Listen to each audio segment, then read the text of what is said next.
I've also actually requested other politicians to desist from politicizing the church service. That when we go to the church, we go to pray. When we want to talk about politics, we get out of the church and then talk politics.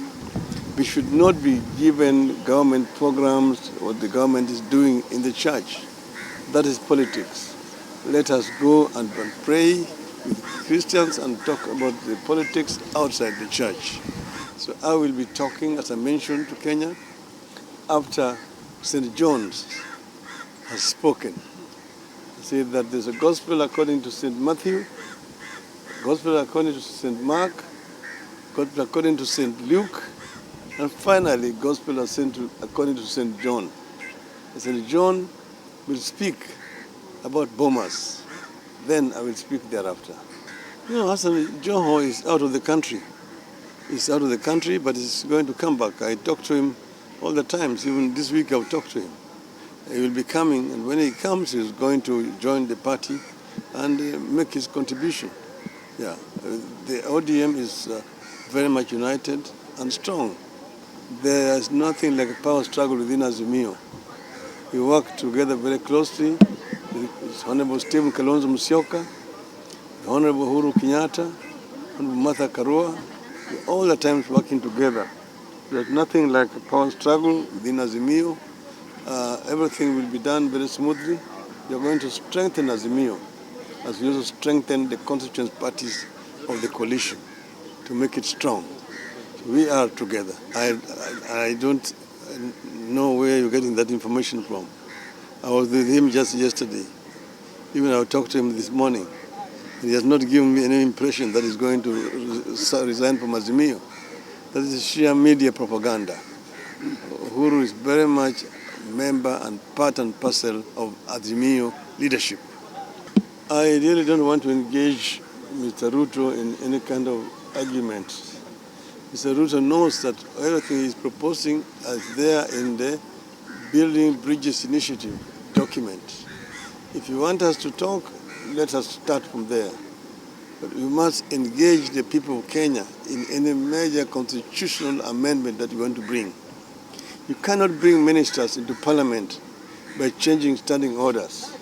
Nobody will allow you to do that, because that's a very fundamental departure from the structure of government that we have today.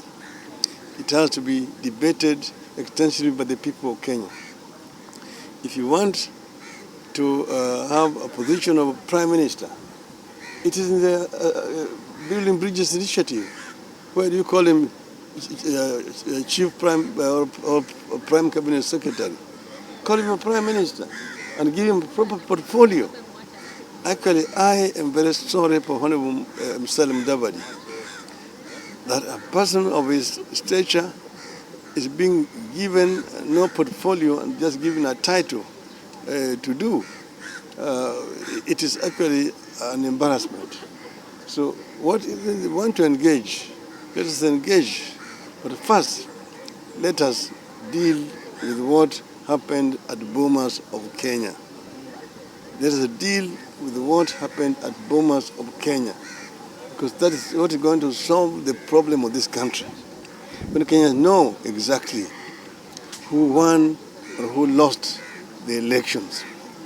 A coup is done against an existing government. The military could not have done a coup against itself. That actually is a fallacy. How would the government have done a coup against itself? But if they wanted to do a coup, who would have prevented them from doing a coup? Honorable Uhuru Kenyatta said that he wanted free and fair elections and that the government will not interfere in any way whatsoever. What's happened is what all Kenyans know. The coup, which was done by civilian coup by one called Mr.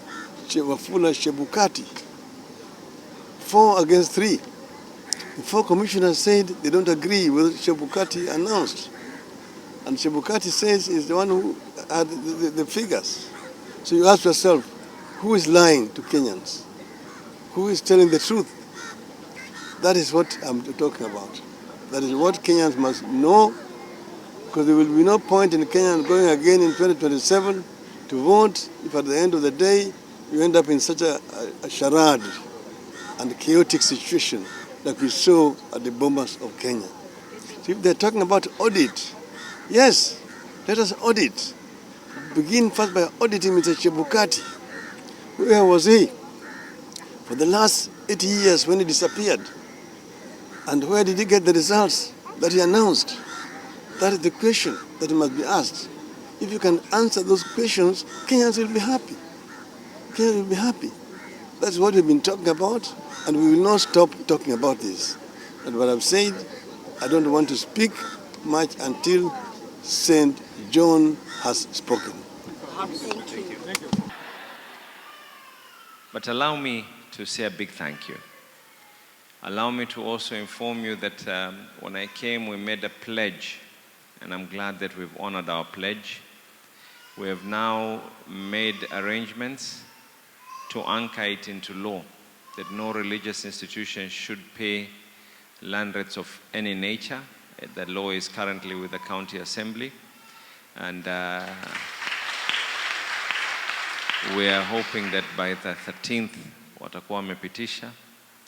I know I've received a couple of letters, but then we should not wait for us to receive letters. Let these things just be anchored in law. There are also laws that we are proposing on matters of how communities can be able to live together. These laws are also going to be amongst the first laws that we'll be introducing to the County Assembly in this year. And what the law talks about is from ECD level, on how ways our children can be able to coexist and learn that we can have our differences in religion, in tribe, in color, but at the end of the day, in the eyes of God, in the eyes of other humans, we are one thing. And equally, we want to put up what is going to be called a Religious Festivities Act, which will now also make sure that the county government of Mombasa is going to be at the forefront. So that means when it comes for time for Easter, let something be done by your government. When it comes time for Eid, let something be done by your government. When it comes to Christmas, let something be done for your government. When it comes for Diwali, let something be done by your government. And the reason is because where we live, there's not a single individual who can ever say that they were able to get votes because of their people.